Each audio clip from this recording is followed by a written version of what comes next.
Hello welcome back guys. ഈ ഒരു സീസണിലെ ഏറ്റവും മോശം ടീം ഏതാണെന്ന് ആളുകളോട് ചോദിച്ചു കഴിഞ്ഞാൽ ബഹുഭൂരിപക്ഷം ആളുകളുടെയും ചൂണ്ടുവിരൽ ചൂണ്ടപ്പെടുന്നത് 10ാം സ്ഥാനത്ത് നിൽക്കുന്ന ചെന്നൈയുടെയോ 9ാം സ്ഥാനത്ത് നിൽക്കുന്ന ഹൈദരാബാദിന്റെയോ നേരെ ആയിരിക്കില്ല, മറിച്ച് 8ാം സ്ഥാനത്ത് നിൽക്കുന്ന രാജസ്ഥാൻ റോയൽസിന്റെ നേരെയായിരിക്കും.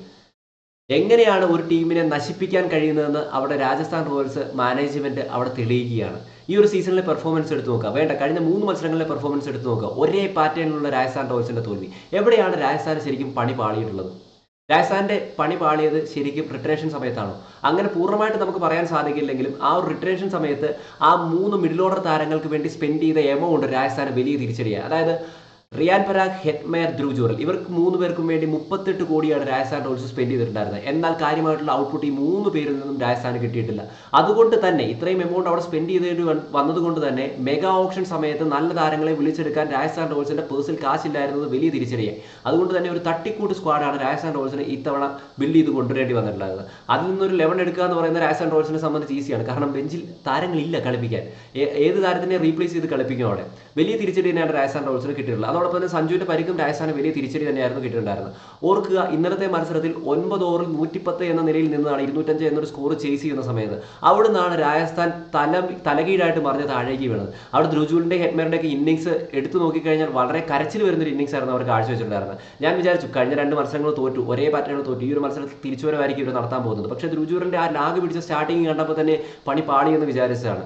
അവസാന സമയത്ത് ഹാർഡ് ഹിറ്റിങ്ങിന് ശ്രമിച്ചെങ്കിലും മത്സരം ഫിനിഷ് ചെയ്യാനാവാതാണ് ധ്രുവ് ജുറൽ പോയത്. അതുകൊണ്ട് തന്നെ അത്രയും സ്കോർ ചെയ്തുകൊണ്ട് യാതൊരു ഗുണവും ആ ഒരു സ്കോർ കൊണ്ട് ടീമിന് ഉണ്ടായിട്ടില്ല. വലിയ തിരിച്ചടിയാണ് രാജസ്ഥാൻ റോയൽസിനെ സംബന്ധിച്ച് ഇന്നലത്തെ മത്സരത്തിൽ ഉണ്ടായിട്ടുണ്ടായിരുന്നു.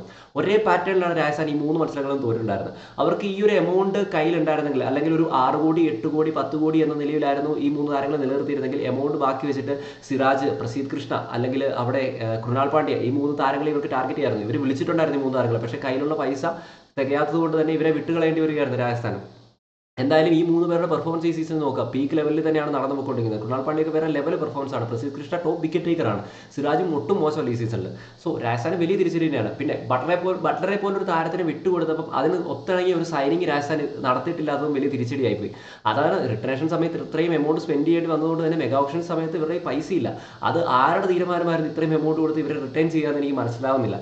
കാരണം പീക്ക് ലെവൽ പെർഫോമൻസ് ഒന്നും ഈ 3 താരങ്ങളും കാഴ്ചവെച്ചിട്ടില്ല. 2019 രാജസ്ഥാനിൽ കരിയർ സ്റ്റാർട്ട് ചെയ്ത റിയാൻ പരാഗ് ആകെ കൂടി കഴിഞ്ഞ സീസൺ മാത്രമാണ് മികച്ചതായിട്ട് കളിച്ചിട്ടുള്ളത്. അതുകൊണ്ട് തന്നെ താരത്തിന് വേണ്ടി 14 കോടി സ്പെൻഡ് ചെയ്ത് അവിടെ സൈൻ ചെയ്യാന്ന് അല്ലെങ്കിൽ റിട്ടേൺ ചെയ്യാന്ന് പറയുന്നത് ഭയങ്കര മണ്ടൻ തീരുമാനമായിട്ടാണ് ഇപ്പോൾ നിലവിൽ ഫീൽ ചെയ്തുകൊണ്ടിരിക്കുന്നത്. അതോടൊപ്പം ധ്രുവ് ജുറലിന്റെ കാര്യം ഇങ്ങനെയൊക്കെ തന്നെയാണ്. ഹെറ്റ്മയറുടെ കാര്യവും ഒട്ടും മോശമല്ല.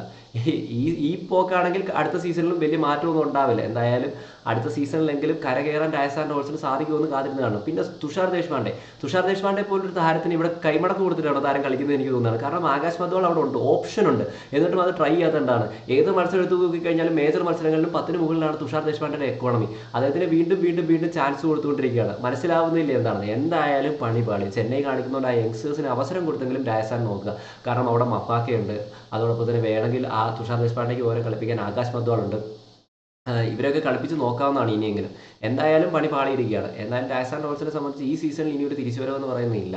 അതുകൊണ്ട് തന്നെ മാക്സിമം അവസരങ്ങൾ യങ്സ്റ്റേഴ്സിന് കൊടുക്കുക എന്നതാണ് മാത്രമേ പറയാൻ സാധിക്കുന്നത്. പിന്നെ ഒരു വാതുവെപ്പ് വിവാദം കൂടി ഈ രാജസ്ഥാൻ റോയൽസിൻ്റെ പുറകെ കൂട്ടിയിട്ടുണ്ട്. കഴിഞ്ഞ 2 മത്സരങ്ങളിലെ തോൽവിക്ക് ശേഷം ഇന്ത്യ ടുഡേ അവിടെ ഒന്ന് പ്രസിദ്ധീകരിച്ചിരുന്ന ഒരു ആർട്ടിക്കിൾ ഉണ്ടായിരുന്നു. രാജസ്ഥാൻ റോയൽസിന് വാതുവെപ്പ് വിവാദത്തിൽ ഉൾപ്പെട്ടിട്ടുണ്ട്, അതിൻ്റെ അന്വേഷണങ്ങളൊക്കെ നടക്കുന്നുണ്ടെന്ന് പറഞ്ഞിട്ടില്ല. ഇത് എത്രത്തോളം ആധികാരികമാണെന്ന് നമുക്കറിയില്ല. അതുകൊണ്ടാണ് ഞാൻ ചെറിയൊരു നോട്ടായിട്ട് മാത്രം പറഞ്ഞത്.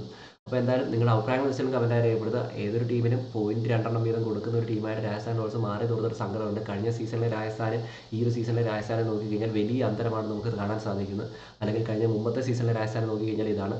അപ്പോൾ ചാനൽ ആദ്യമായിട്ട് കാണുന്നത് ജസ്റ്റ് ഒന്ന് സബ്സ്ക്രൈബ് ചെയ്യാൻ ശ്രമിക്കുക. It's me Gokulam signing off. Bye bye guys.